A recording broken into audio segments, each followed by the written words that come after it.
DuPont innovation lowers LCOE by increasing cell efficiencies and system lifetime while reducing total system cost. Materials matter.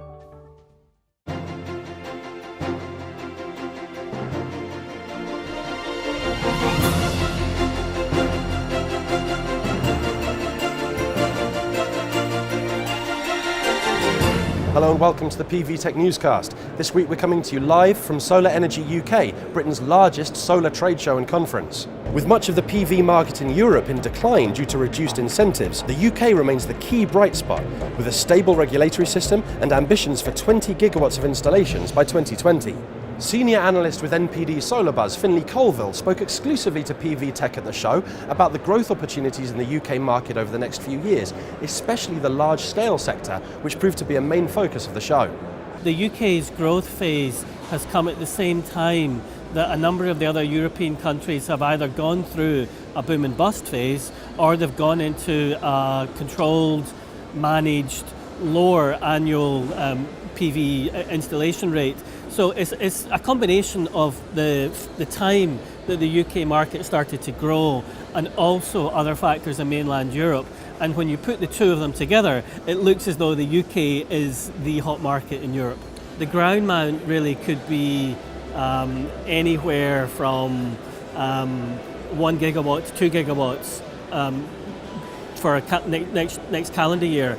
And even though the ROCs are declining from 1.6 to 1.4 on the 1st of April, there's still multi-gigawatts being planned from an acceptable return on investment based on the 1.4 ROCs. So even though there's going to be a decline, the projects are still being planned and they're being financed and people are going to see a return on it. Having dominated the headlines this year, the trade war between Europe and China led to great uncertainty over module supply constraints from Chinese producers. Hoping to fill the void and provide competitively priced products to the UK and European markets, manufacturers such as Vikram Solar from India and Voltec from France talked about their strategies and capacity expansions to meet customer demand. Having the right quality does not give you the liberty of being expensive. So what I can say is that Vikram is highly quality oriented and highly competitive. So it's a good mix to be, and it's a very optimized position for us to be in, and it's an opportune time for Europe.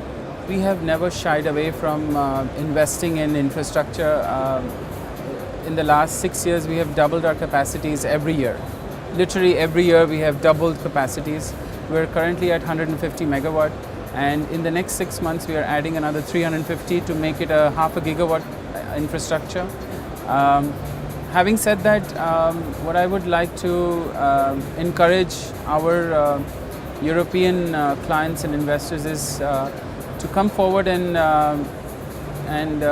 engage with manufacturers such as us to give us insight into their forecasts and demand cycles, so that we can really plan for the capacities and be able to support for the demand, which would in turn create an alternative supply source for them. The wind has changed a bit, specifically in the French market, since last year, for example, much more than half our volume was outside of France. Now this year it will probably be the reverse because of the change of political decisions. So that has helped us to continue to be here, and we have a good market. We have a very good utilization rate of our production capacity. We're even increasing capacity now, so we are ready for more to come. UK is a market of around about 2 gigawatt per year, which is a good size of a market.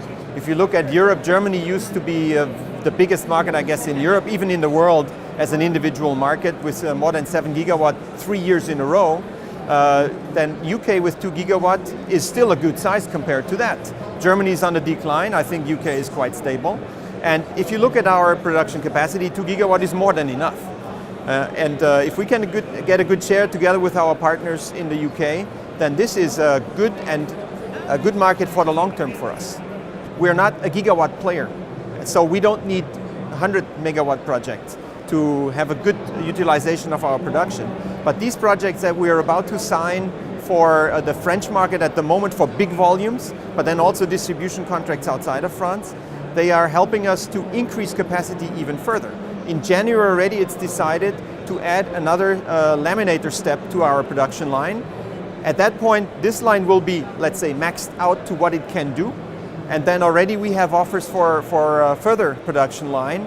And we'll see about the market. Maybe we will look at some OEM production if some spikes arrive, or another production line. This is all in preparation. A key feature at Solar Energy UK this year was a host of new products and innovations. Major distributor Baywa RE highlighted several from leading manufacturers for PV tech, including LG's new bifacial module.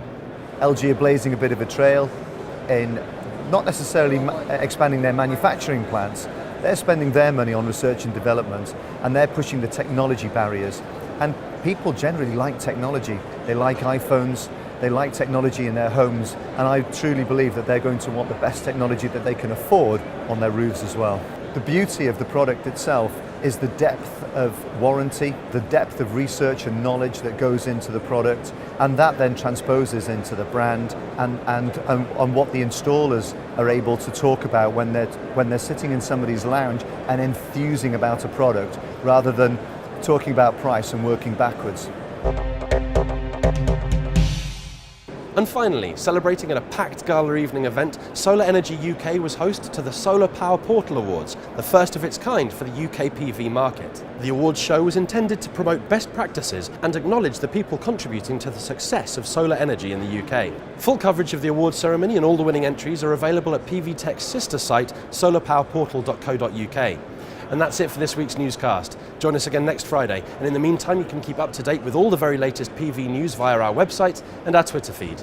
Thanks for watching.